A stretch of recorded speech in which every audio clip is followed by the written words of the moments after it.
편집위원회의 어떤 전문성, 그건 이제 13.26점을 받았고요.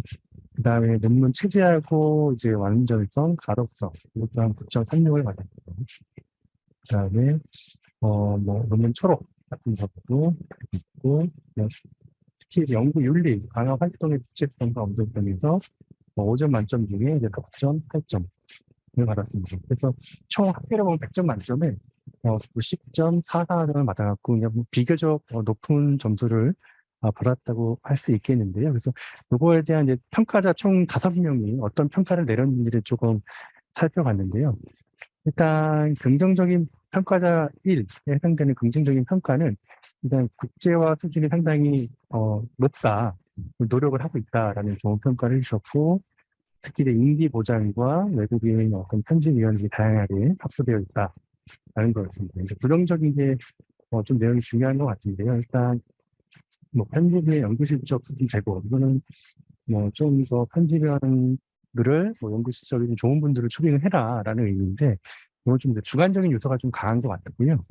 그다음에 이제 논문 투고의 어떤 질적 수준, 이거는 여전히 저희가 느끼고 있는 어떤 숙제인 것 같습니다.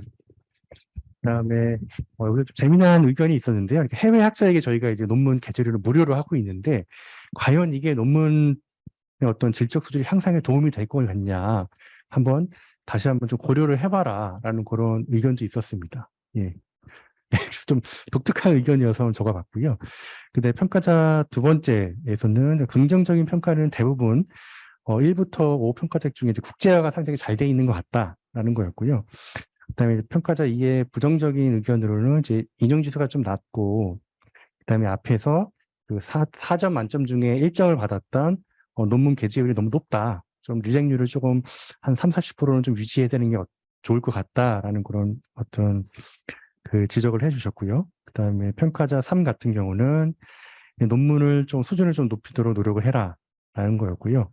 그다음에 평가자 4 같은 부분은 논문 심사가 이제 특정 심사자에게 많이 편중되어 있다라는 건데, 그거는 이제 잼스에서는 좀 그랬고요. 이제 아컴스 오면서는 상당히 다양하게 이제 그 좀 분포가 돼 있어서 이것은 아마 향후에 평가에 있어서는 이런 지적은 받지 않을 것 같고요. 그다음에 마지막 평가자 5 같은 경우는 이것도 이제 일단 KCI의 연구 분야가 경제학, 산업, 서비스로 저희가 초창기 좀 설정을 했는데, 이제 논문을 보니까 주로 이제 경제 경영이다. 그래서 요거 영역을 다시 좀 수정을 하는 게 어떻겠느냐, 그런 의견이 있었습니다. 매칭 되게끔 해라. 그다음에 여전히 또 논문 게재율이 너무 높다. 이런 그 지적 사항이 있었습니다. 그래서 다음 평가 받을 때는 이제 이런 그 선정 평가 결과를 바탕으로 해서 앞으로 어떻게 수정을 해 나갈 것인가에 대한 또 피드백을 좀 정확하게 파악을 하고 노력을 해야 될 것 같습니다. 예. 그래서 향후 발전 방향에 대해서는 여전히 이제 리젝률이 낮은 이유는요, 이렇게 풍족하게 아직 논문이 많이 안 들어오고, 논문을 투고하면 이제 그게 게재될 만큼의 양이 되기 때문에 이제 여전히 좀 이렇게 투고율을 좀 더 높여서 이렇게 좀 리젝을 할 건 하고 이제 그렇게 해야 되는데, 최근 들어서는 조금씩 좋아지고 있는데요, 여전히 조금 약점이다. 예, 그렇게 생각을 하고 있고요. 그래서 가장 중요한 원인은 어저께 또 잠깐 다른 분이 했듯이 이렇게 영문 저널지다 보니까 이제 국내 교수님들이 조금 부담스러워합니다. 그래서 이제 좀 지인을 동원해서 좀 투고해라, 이제 그런 것들이 조금 아직까지도 많고 있고요. 근데 이런 것들 하기 위해서는 이제 조금 call for paper 해외 학자들이라든지 그런 주소 좀 이렇게 이메일링을 해서 인지도를 좀 높여 나가야 되는 전략이 필요할 것 같습니다. 그 다음에 논문의 질적 제고는 여전히 조금씩 약하긴 하지만 계속 좋아지고 있는 추세고요. 근데 논문의 질적 제고가 뭐 갑자기 확 뛰어들거나 그런 거는 아직 조금 어렵고 차근차근 좀 준비해 나가야 될 것 같습니다.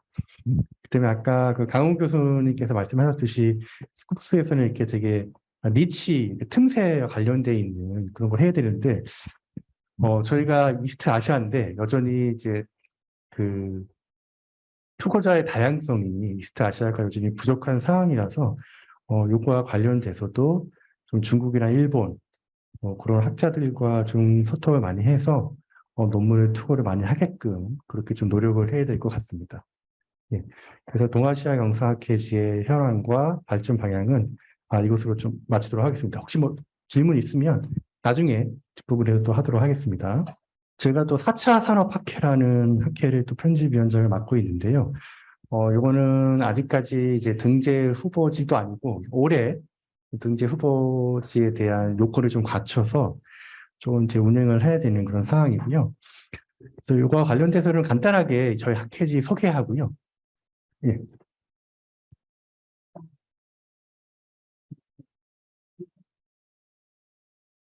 간단한 학회지 소개하고 향후 좀 어떻게 했으면 좋겠다라는 내용을 위주로 간단히 하도록 하겠습니다. 음, 일단 그 4차 산업학회는 20년 12월에 학회가 설립이 됐고요. 21년 3월에 참가로가 발행이 됐습니다. 그래서 1년에 두 번, 3월호 하고 9월호로 이렇게 운영을 하고 있습니다. 그래서 일단 국제학술지로 더 발전시키기 위해서 전략이 필요한데 이제 4차 산업과 관련돼 있는 내용을 여러분 너무 잘 아시니까 이거는 넘어가도록 하고요. 일단 이 4차 산업학회도 여러분 잘 알다시피 이게 다양한 거의 융합적인 학문 분야이기 때문에 일단 연구 주제가 되게 브로드한 그런 부분이고요. 그다음에 이제 이 참가할 때부터 이제 국내 학술지보다는 어떤 해외 학술지를 지향하고 있기 때문에 참가로부터 영물 저널지로 이렇게 운영을 하고 있습니다.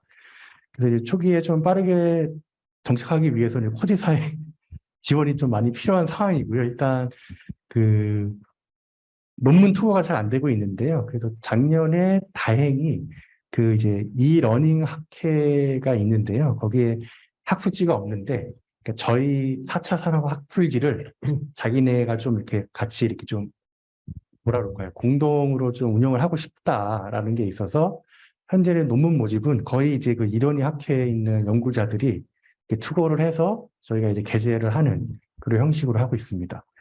근데 이제 좀 단점은 이제 이 이러닝 학회가 이제 방송대 이러닝 학과에서 운영을 하고 있는 학회인데 소속이 좀 너무 또 이제 치중되다 보니까 투고자들의 그러한 문제점들은 조금 어떻게 해야 될지를 좀 고민을 해봐야 될 것 같습니다.